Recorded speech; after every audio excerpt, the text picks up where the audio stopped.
Module 1, Part 2. Today we are discussing the topic Causes of failure of wears on permeable soils and Blake's theory. Causes of failure of wears on permeable soils. The wear may fail due to the following reasons. First one, piping or undermining. Second one, rupture of floor due to uplift. Third one, rupture of floor due to hydraulic jump. Fourth one, score at the upstream and the downstream side of the wear. ഇപ്പോൾ ഒരു permeable സോയിലുള്ള wear failure ആവാനുള്ള കാരണങ്ങളാണ് ഈ 4 എണ്ണമായിട്ട് കൊടുത്തിട്ടുള്ളത്. First one piping or undermining ആണ്. രണ്ടാമത്തത് uplift pressure കൊണ്ടുള്ള റുപ്ചർ. മൂന്നാമത്തത് ഹൈഡ്രോളിക് ജമ്പ് കാരണം ഉണ്ടാവുന്ന റുപ്ചർ. നാലാമത്തേത് സ്കോറിങ്, അപ്സ്ട്രീം സൈഡിലും ഡൗൺസ്ട്രീം സൈഡിലും സ്കോറിങ് കാരണം ഉണ്ടാവുന്ന ഫെയിലർ ഓഫ് വെയർ. നമുക്ക് ഓരോന്നായിട്ട് ഡിസ്കസ് ചെയ്യാം. First one is piping or undermining. The water from the upstream side continuously percolates through the bottom of the foundation and emerges at the downstream end of the wear floor. The force of percolating water removes the soil particle by scoring. അതായത് നമുക്കറിയാം ഒരു weir structure having a impermeable foundation, weir വാളിൻ്റെ താഴെയായിട്ട് ഒരു foundation കൊടുക്കുന്നുണ്ട്. ഇപ്പോൾ upstream side, left സൈഡിൽ upstream side ആണെങ്കിൽ water up to crest level വരെ വാട്ടർ ഉണ്ടാവും. ആൻഡ് ഡൗൺ സ്ട്രീം സൈഡിൽ വാട്ടർ ഈ ഫൗണ്ടേഷന് താഴെ കൂടെ ഇത് കണ്ടിന്യൂസ് ആയിട്ട് പെർക്കുലേറ്റ് ചെയ്തുകൊണ്ടിരിക്കും, പെർക്കുലേറ്റ് ചെയ്യാൻ ശ്രമിക്കും. അങ്ങനെ ഈ ഒരു പെർക്കുലേറ്റ് ചെയ്യാൻ ശ്രമിക്കുന്നതിൻ്റെ ഭാഗമായിട്ട് ഇവിടെയുള്ള സോയിൽ ഇങ്ങനെ ഇറോഡ് ചെയ്ത് കണ്ടിന്യൂസ് ആക്ഷൻ കാരണം ഇത് ഡൗൺ സ്ട്രീം വരെ ഒരു പൈപ്പ് പോലെ ക്രിയേറ്റ് ചെയ്യപ്പെടും. ഇതേപോലെ ഒരു പൈപ്പ് പോലെ ക്രിയേറ്റ് ചെയ്യപ്പെടും. ഇപ്പോൾ അവിടെയുള്ള സോയിലൊക്കെ ഇറോഡ് ചെയ്ത് പോയി ഒരു പൈപ്പ് പോലെ ക്രിയേറ്റ് ചെയ്യപ്പെടും. അങ്ങനെ ഒരു കണ്ടിന്യൂസ് പൈപ്പ് ഫോം ചെയ്ത് കഴിഞ്ഞാൽ ഇത് കാരണം ഈ ഫൗണ്ടേഷൻ ഫൗണ്ടേഷൻ താഴത്തേക്ക് സബ്സൈഡ് ചെയ്യും, ഫെയിലാവാൻ കാരണം. ഈ ഒരു ഫെയിലറാണ് failure due to piping or undermining എന്ന് പറയുന്നത്.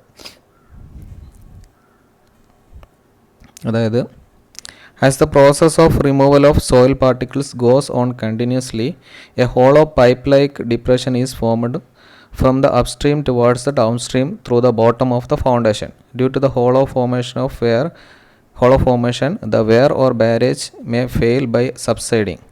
This phenomenon is known as the failure by piping or undermining. അപ്പം ഇങ്ങനെ കണ്ടിന്യൂസ് ആയിട്ട് ഫൗണ്ടേഷൻ്റെ താഴെ കൂടെ വാട്ടർ മൂവ് ചെയ്യാൻ ശ്രമിക്കുന്ന സമയത്ത് സോയിൽ ഇറോഡ് ചെയ്യുകയും ഒരു pipe like structure from upstream to downstream സൈഡിലേക്ക് ഡൗൺസ്ട്രീം ഫോം ചെയ്യുകയും ഈ പൈപ്പ് ലൈക്ക് സ്ട്രക്ചർ കാരണം ഫൗണ്ടേഷൻ സബ്സൈഡ് ചെയ്യുകയും ചെയ്യും. ഫൗണ്ടേഷൻ താഴ്ന്നു പോകും. ആ ഒരു പൈപ്പ് ഹോളോ സ്ട്രക്ചർ ആകുന്ന സമയത്ത് അവിടെ ഫൗണ്ടേഷൻ്റെ വെയിറ്റ് കാരണം ഫൗണ്ടേഷൻ താഴും. അപ്പോൾ ഇങ്ങനെ വെയർ ഫെയിലാവുന്നതിനെയാണ് പൈപ്പിംഗ് ഓർ അണ്ടർമൈനിങ് എന്ന് പറയുന്നത്. രണ്ടാമത്തത് rupture of floor due to uplift. The percolation of water exerts an upward pressure on the foundation of the weir or barrage. If this uplift is not counterbalanced by the self weight of the structure, it may be fail due to rupture. നേരത്തെ പറഞ്ഞ പോലെ തന്നെ നമ്മൾ uplift pressure ഉണ്ടാവുമെന്നറിയാം. ഇതൊരു weir foundation ആണെങ്കിൽ upstream സൈഡിൽ crest level വരെ വാട്ടർ ഉണ്ടാവും. അപ്പോൾ ഇത് വാട്ടർ എന്തായാലും ഫൗണ്ടേഷൻ്റെ താഴെ കൂടെ പെർക്കുലേറ്റ് ചെയ്ത് ഡൗൺ സ്ട്രീമിലേക്ക് വാട്ടർ എൻ്റർ ചെയ്യാൻ ശ്രമിക്കും. അപ്പോൾ ഇതിൻ്റെ ഭാഗമായിട്ട് ഫൗണ്ടേഷൻ്റെ മുകളിലോട്ടൊരു അപ്സ്ട്രീം പ്രഷർ ഉണ്ടാവും, ഒരു അപ്ലിഫ്റ്റ് പ്രഷർ ഉണ്ടാവും. അപ്പോൾ ഈ അപ്ലിഫ്റ്റ് പ്രഷർ കാരണം ഈ വെയർ ഫെയിൽ ആവുന്നതിനെയാണ് failure due to uplift pressure എന്ന് പറയുന്നത്. അപ്പോൾ അതായത് ഈ അപ്ലിഫ്റ്റ് പ്രഷറിനെ കൗണ്ടർ ബാലൻസ് ചെയ്യുന്നത് അല്ലെങ്കിൽ ബാലൻസ് ചെയ്യുന്നത് ഈ വെയറിൻ്റെ വെയിറ്റാണ്. അപ്പോൾ ഈ വെയറിൻ്റെ വെയിറ്റ് സഫിഷ്യൻ്റ് ആയിട്ടില്ലെങ്കിൽ ഈ അപ്ലിഫ്റ്റ് പ്രഷർ കാരണം ഈ വെയർ ഫെയിലർ ആവാൻ കാരണമാവും. That is, if this uplift is not counterbalanced by the self weight of the structure, it may be fail by rupture.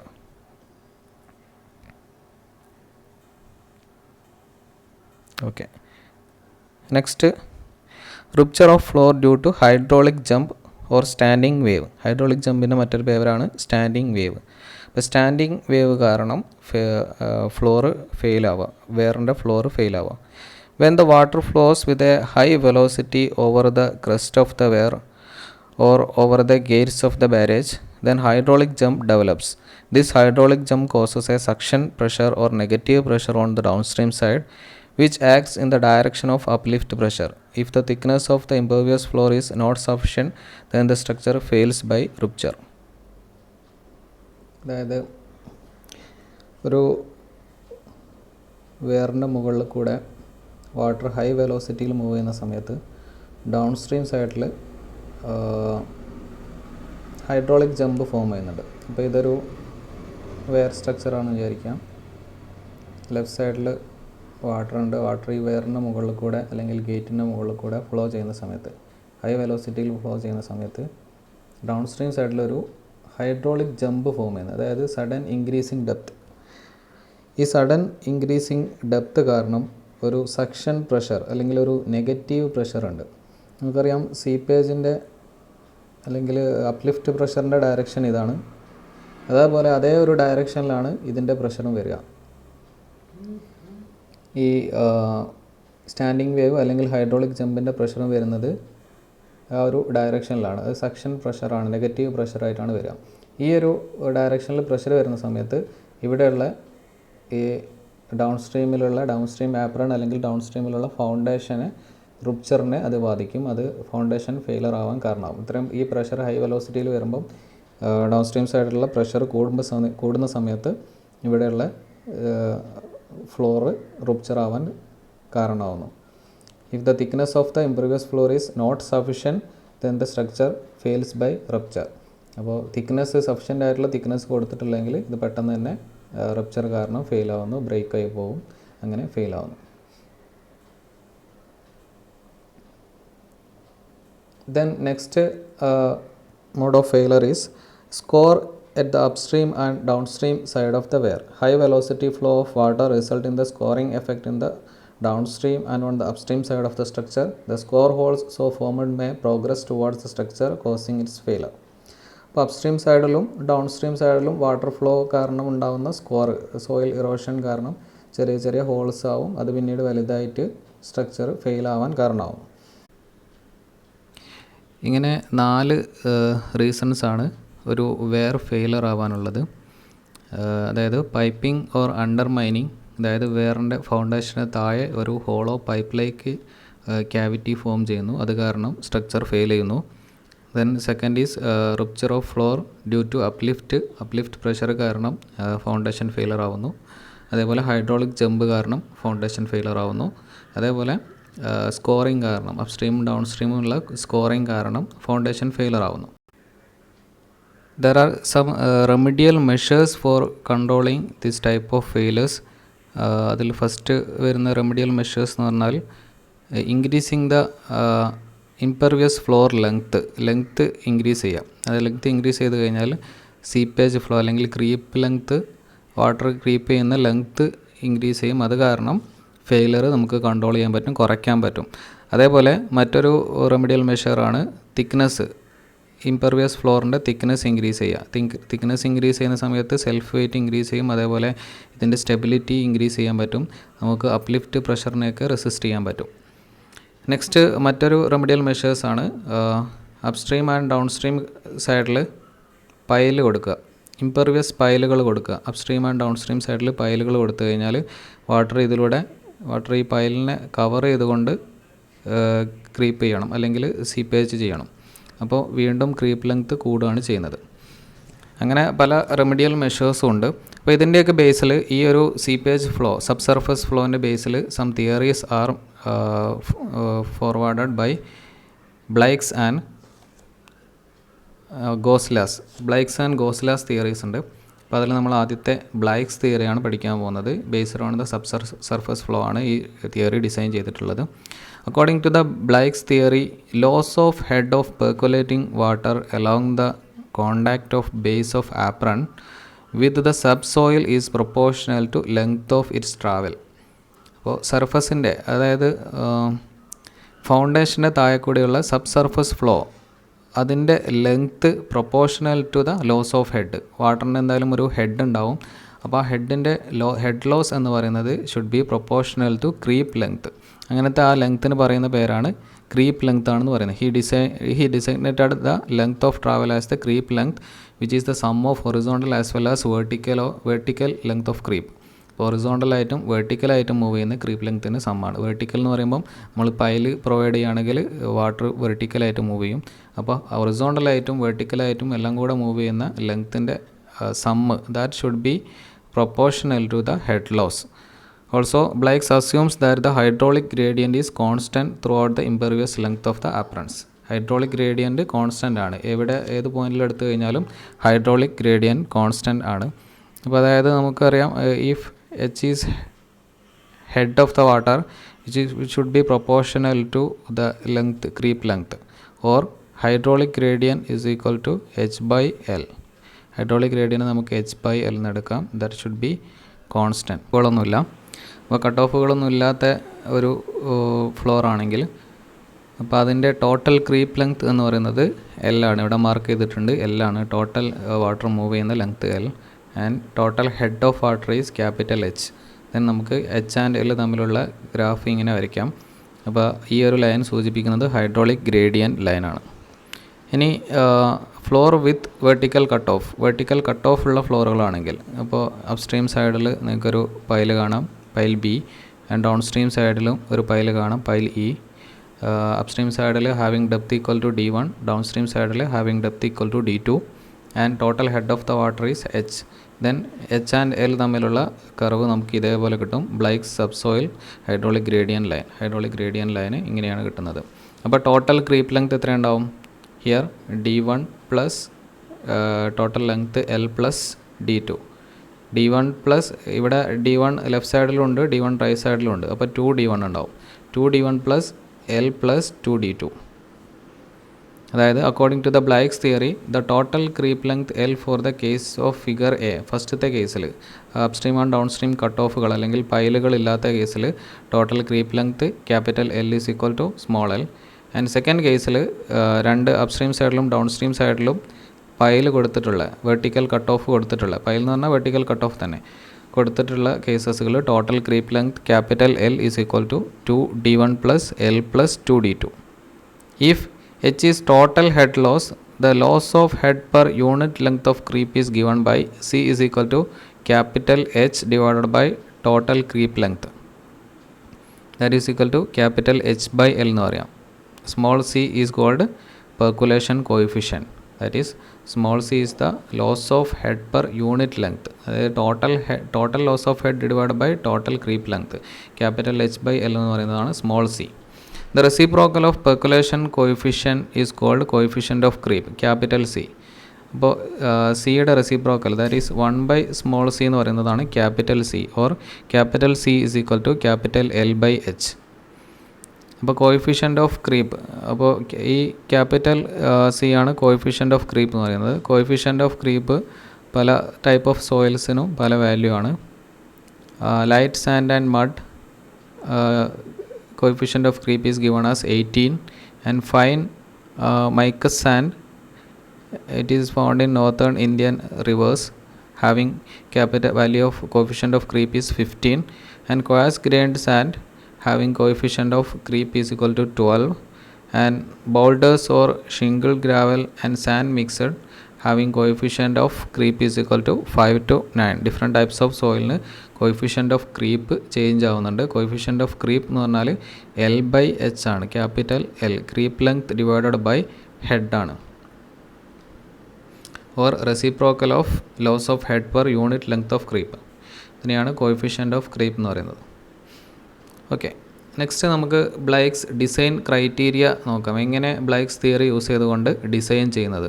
Safety against പൈപ്പിങ്ങിന് എഗെയിൻസ്റ്റ് സേഫ്റ്റി വരണമെങ്കിൽ, അതായത് first cause നമ്മൾ പറഞ്ഞു ഫെയിലറിൻ്റെ first cause piping or undermining. അപ്പോൾ അത് resist ചെയ്യാൻ വേണ്ടിയിട്ടുള്ള ഡിസൈൻ ആണെങ്കിൽ the length of the creep should be sufficient to provide a safe hydraulic gradient according to the type of soil. that is L is equal to CH. Creep length is equal to CH, where C is coefficient of creep. അപ്പോൾ sufficient length, എത്രത്തോളം length കൊടുക്കണമെന്നുള്ളത് based on the സോയിലിൻ്റെ coefficient of ക്രീപ്പും അതേപോലെ ഹെഡും അനുസരിച്ചാണ്. എത്രത്തോളം water head ഉണ്ട്, അതേപോലെ ക്യാപിറ്റൽ സീൻ്റെ വാല്യൂ എത്രയാണ്, കോയിഫിഷ്യൻ്റ് ഓഫ് ക്രീപ്പ് എത്രയാണ്, അതിനനുസരിച്ച് കൊണ്ട് നമ്മൾ അത്രയും ലെങ്ത്ത് കൊടുക്കണം. So the length required is capital L is equal to C into H. Here C is coefficient of creep and capital H is the total head. Safety against uplift pressure. രണ്ടാമത്തെ ഫെയിലറിൻ്റെ കോസായിരുന്നു uplift pressure. അപ്പോൾ അപ്ലിഫ്റ്റ് പ്രഷറിനെ resist ചെയ്യാൻ വേണ്ടിയിട്ടുള്ള design criteria. The floor thickness of downstream apron is designed based on the equation T is equal to H/G-1. Bligh's theory അനുസരിച്ച് കൊണ്ട് ഡൗൺ സ്ട്രീം ആപ്രൺ അല്ലെങ്കിൽ ഡൗൺ സ്ട്രീം ഫൗണ്ടേഷൻ്റെ ഫ്ലോർ തിക്നെസ് കൊടുക്കേണ്ടത് T is equal to H/G-1 ആണ്. Here T is the thickness of apron and small h is the ordinate of hydraulic gradient line measured above the top of the floor. Ordinate എന്ന് പറഞ്ഞാൽ നമുക്കറിയാം, അതായത് Y axis ആണ്. അപ്പോൾ hydraulic gradient line നമ്മൾ കണ്ടതാണ്. Hydraulic gradient ലൈനിൻ്റെ X ആക്സിസിൽ ക്രീപ്പ് ലെങ്ത്തും വൈ ആക്സിസിൽ ഹെഡുമാണ്. അപ്പോൾ ordinate of hydraulic gradient line measured above the top of the floor എന്ന് പറയുമ്പോൾ ആ ഫ്ലോറിൻ്റെ തിക്നെസ് മൈനസ് ചെയ്താൽ മതി. ടോട്ടൽ ഹെഡ് നിന്ന് തിക്നെസ് മൈനസ് ചെയ്യുക, that is H' minus T. Here H' is uplift pressure head. Total uplift pressure head എന്ന് പറയുമ്പോൾ മീറ്ററിലാണ് measure ചെയ്യാം.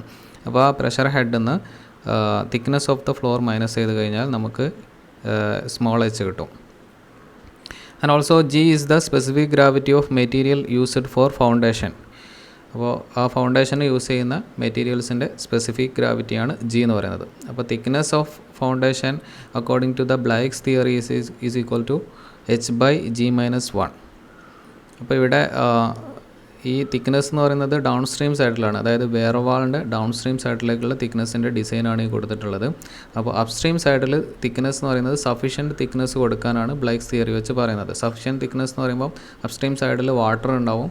അപ്പോൾ ഈ ഒരു സീപ്പേജ് പ്രഷർ, അപ്ലിഫ്റ്റ് പ്രഷറിനെ ഈ വാട്ടറിൻ്റെ ബാലൻസിനെ റെസിസ്റ്റ് ചെയ്യും. അതുകൊണ്ട് അപ്ലിഫ്റ്റ് സൈഡിൽ പ്രത്യേകമായിട്ട് അപ്സ്ട്രീം സൈഡിൽ പ്രത്യേകമായിട്ട് ഡിസൈൻ ചെയ്യേണ്ടതില്ല. വാട്ടറിൻ്റെ വെയിറ്റ് കൊണ്ട് തന്നെ അത് കൗണ്ടർ ബാലൻസ് ചെയ്യും. ഡൗൺ സ്ട്രീം സൈഡിലുള്ള ഡിസൈനാണ് ഈ ബ്ലൈക്സ് തിയറി വെച്ച് പറഞ്ഞിട്ടുള്ളത്. T is equal to H/G-1. Okay, ഇനി നമുക്ക് എന്തൊക്കെയാണ് ബ്ലൈക്സ് തിയറിയുടെ ലിമിറ്റേഷൻസ് നോക്കാം. Bligh's made no distinction between horizontal and vertical creep. Horizontal ക്രീപ്പും വെർട്ടിക്കൽ ക്രീപ്പും തമ്മിലുള്ള ഡിഫറൻസസുകളൊന്നും ബ്ലൈക്സ് പറഞ്ഞിട്ടില്ല. അതായത് രണ്ടിനെയും ഒരേപോലെയാണ് ട്രീറ്റ് ചെയ്യുന്നത്. ഹൊറിസോണ്ടൽ ക്രീപ്പ് പോലെയല്ല vertical creep. Bligh's method holds good so long as the horizontal distance between the pile lines is greater than twice their depth. അതായത് രണ്ട് പൈലുകൾ അതായത് അപ്സ്ട്രീം പൈലും ഡൗൺ സ്ട്രീം പൈലും തമ്മിലുള്ള horizontal distance is greater than twice their depth. അതിൻ്റെ ഡെപ്തിനെക്കാട്ടിലും ഡബിളാണെങ്കിൽ, twice there ഡെപ്തിൻ്റെ ഡബിളിനെക്കാട്ടിലും കൂടുതലാണെങ്കിൽ, അപ്പോൾ പൈലിൻ്റെ ഡെപ്തിൻ്റെ ഡബിളിനെക്കാട്ടിലും ആ രണ്ട് പൈലുകൾ തമ്മിലുള്ള ഡിസ്റ്റൻസ് കൂടുതലാണെങ്കിൽ മാത്രമാണ് ബ്ലൈക്സ് തിയറി അപ്ലൈ ചെയ്യാൻ പറ്റുള്ളൂ. Bligh's method holds good. Bligh's theory apply ചെയ്താൽ നമുക്ക് ഗുഡ് റിസൾട്ട് കിട്ടുള്ളൂ. അതായത് അപ്സ്ട്രീം പൈലുണ്ട്, ഡൗൺ സ്ട്രീം പൈലുണ്ട്, ഓൾമോസ്റ്റ് ഈക്വൽ ലെങ്ത്താണ് നമുക്ക് പൈലിന് കൊടുക്കാറ്. അപ്പോൾ ഈ ഒരു അപ്സ്ട്രീം പൈലിൻ്റെയും ഡൗൺ സ്ട്രീം പൈലിൻ്റെയും ഡബിൾ, അതിൻ്റെ 2 times വാല്യൂവിനെക്കാട്ടിലും കൂടുതലാണ് രണ്ടും തമ്മിലുള്ള ഡിസ്റ്റൻസ് എങ്കിൽ മാത്രമാണ് നമുക്ക് ഈ ബ്ലൈക്സ് തിയറി അപ്ലൈ ചെയ്താൽ ഗുഡ് റിസൾട്ട്സ് കിട്ടുന്നുള്ളത്. അപ്പോൾ അങ്ങനെ ഡിസ്റ്റൻസ് കുറവാണെങ്കിൽ, രണ്ടും തമ്മിലുള്ള ഡിസ്റ്റൻസ് കുറവാണെങ്കിൽ നമുക്ക് ബ്ലൈക്സ് തിയറി അപ്ലൈ ചെയ്തുകൊണ്ട് ഗുഡ് റിസൾട്ട്സ് കിട്ടില്ല. Next limitation is Bligh did not explain the idea of exit gradient. Exit ഗ്രേഡിയൻറ്റിനെ കുറിച്ച് ബ്ലൈക്ക് ഒന്നും പറയുന്നില്ല. എന്താണ് എക്സിറ്റ് ഗ്രേഡിയൻ്റ് എന്ന് പറയുന്നില്ല. The safety against undermining cannot simply be obtained by considering a flat average gradient, but by keeping this gradient well below critical. Safety against undermining, അതായത് piping ആക്ഷനെതിരെയുള്ള safety occur ചെയ്യുന്നത് hydraulic gradient എപ്പോഴും critical ഗ്രേഡിയൻറ്റിൻ്റെ below ആകുമ്പോൾ മാത്രമേ safety ഉണ്ടാവുള്ളൂ എന്നാണ് പറയുന്നത്. അപ്പോൾ Bligh's തിയറിയിൽ ഒരു ആവറേജ് ഹൈഡ്രോളിക് ഗ്രേഡിയൻ്റ് ആണ് കൺസിഡർ ചെയ്യുന്നത്. He did not say about exit gradient and critical gradient. Critical gradient എന്ന് പറഞ്ഞാൽ minimum gradient required to erode the soil എന്നാണ്. സോയിൽ പാർട്ടിക്കിളിനെ ഇറോഡ് ചെയ്യാൻ വേണ്ടിയിട്ടുള്ള മിനിമം ഹൈഡ്രോളിക് ഗ്രേഡിയൻ്റ് ആണ് ക്രിട്ടിക്കൽ ഗ്രേഡിയൻറ്റ്. അപ്പോൾ ഈ ക്രിട്ടിക്കൽ ഗ്രേഡിയൻറ്റിനെക്കാട്ടിലും താഴെയാണ് ഹൈഡ്രോളിക് ഗ്രേഡിയൻ്റ് എങ്കിൽ മാത്രമേ പൈപ്പിങ്ങിന് എഗെയിൻസ്റ്റ് ആയിട്ട് സേഫ്റ്റി ഉണ്ടാവുള്ളൂ. അപ്പോൾ ക്രിട്ടിക്കൽ ഗ്രേഡിയൻറ്റിൻ്റെ മുകളിലാണ് ഹൈഡ്രോളിക് ഗ്രേഡിയൻ്റ് എങ്കിൽ പൈപ്പിങ്ങിന് അത് കാരണമാവും. ഈ ഹൈഡ്രോളിക് ഗ്രേഡിയൻറ്റ് പൈപ്പിംഗ് അല്ലെങ്കിൽ സോയിൽ ഇറോഷന് കാരണമാവും. Fourth one, Bligh makes no distinction between outer and inner faces of the sheet piles or the intermediate sheet pile. നമ്മൾ സീപ്പേജ് ഫ്ലോനെ റെസിസ്റ്റ് ചെയ്യാൻ വേണ്ടിയിട്ട് പൈലുകൾ കൊടുക്കുന്നതിനെ കുറിച്ച് പറഞ്ഞിരുന്നു, അപ്പ് സ്ട്രീം സൈഡിലും ഡൗൺ സ്ട്രീം സൈഡിലും. അപ്പോൾ പൈലിന് രണ്ട് ഫേസസുകളുണ്ട്, ഇന്നർ ഫേസും ഔട്ടർ ഫേസും. അപ്പോൾ ബ്ലൈക്സ് തിയറിയിൽ രണ്ട് ഫേസസുകളും ഒരുപോലെയാണ് ബ്ലൈക്സ് തിയറി കീപ്പ് ചെയ്തിരിക്കുന്നത്. അതേപോലെ ഇൻ്റർമീഡിയറ്റ് പൈലും ഒരേപോലെയാണ് ബ്ലൈക്സ് കൺസിഡർ ചെയ്തിട്ടുള്ളത്. But actually their effect is different. അപ്പോൾ അത് ബ്ലൈക്സ് തിയറിൻ്റെ ഒരു ഡിസഡ്വാൻറ്റേജസ് ആണ്. Then fifth one, loss of head does not take place in the same proportion as creep length. Head loss is not proportional to creep length ആണ് actually. Bligh's consider ചെയ്തത് head loss is proportional to creep length. Then sixth one, Blake does not specify the absolute necessity of providing a sheet pile at downstream end, whereas it is absolutely essential to have a deep vertical cutoff at downstream to prevent undermining. അപ്പോൾ downstream സൈഡിൽ sheet pile കൊടുക്കുന്നതിന് absolute necessity, അതിൻ്റെ നിർബന്ധമായിട്ടും കൊടുക്കേണ്ട ആവശ്യകതയെക്കുറിച്ച് ബ്ലൈക്സ് ഒന്നും പറയുന്നില്ല. But actually undermining resist ചെയ്യണമെങ്കിൽ എന്തായാലും നിർബന്ധമായിട്ടും ഡൗൺസ്ട്രീം സൈഡിൽ ഷീറ്റ് പൈൽ കൊടുക്കണം, അതായത് ഇംപെർവിയസ് പൈലുകൾ കൊടുക്കണം. ഇത്രയാണ് ബ്ലൈക്സ് തിയറിയുടെ ഡീമെറിറ്റ്സ് അല്ലെങ്കിൽ ലിമിറ്റേഷൻസ്. അപ്പോൾ ഈ ലിമിറ്റേഷൻസിനെ കവർ ചെയ്തുകൊണ്ട് മറ്റൊരു തിയറി വരുന്നുണ്ട്, ഗോസ്ലാസ് തിയറി. അപ്പോൾ അത് നമുക്ക് നെക്സ്റ്റ് ക്ലാസ്സിൽ ഡിസ്കസ് ചെയ്യാം.